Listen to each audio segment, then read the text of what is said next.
Tapos na naman ang ilang araw na bakasyon at ang inyong kanayon ay pabalik na. Ilang araw na nagdalamhati sa hindi inaasahan, masaya sanang uwi na balot ng pighati.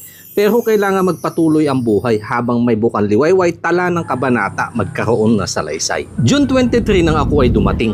Katulad na nakagawian sa bahay, mga yakap at halik ni Apong ang sumasalubong. Pero ngayon tahimik, mga tuyong dahon at mumunting kubo ang makikita na puno ng alaala. Lahat nasa kabilang bahay, matamlay ang paligid, walang kaingay-ingay. June 27 nang aming ihatid si Apong sa kanyang pahingahan. At sa huling sandali, mga nagmamahal gusto siyang masulyapan. Masakit sa kalooban lalo na't kanyang pagkawala hindi inaasahan. Kaya hanggang ngayon, hustisya ang sigaw. Driver na nakabangga, hindi pa rin nagpapakita. Katarungan na inaasam, sana makamtan. Sa araw ding ito, ginanap ang pasyam. Tuloy ang ikot ng mundo, kailangan tanggapin, magpatuloy ang buhay.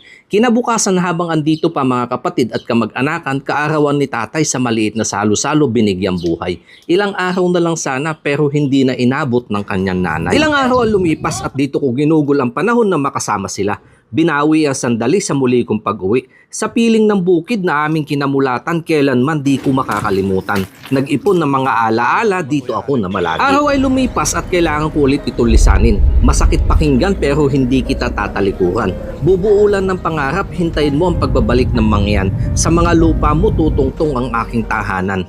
Gabayan mo kami Apong, ilawan mo ang aming daan. Maraming salamat sa maalamat mong kwento. Aalagaan namin at magsisilbing pundasyon, iniwanan mong kubo.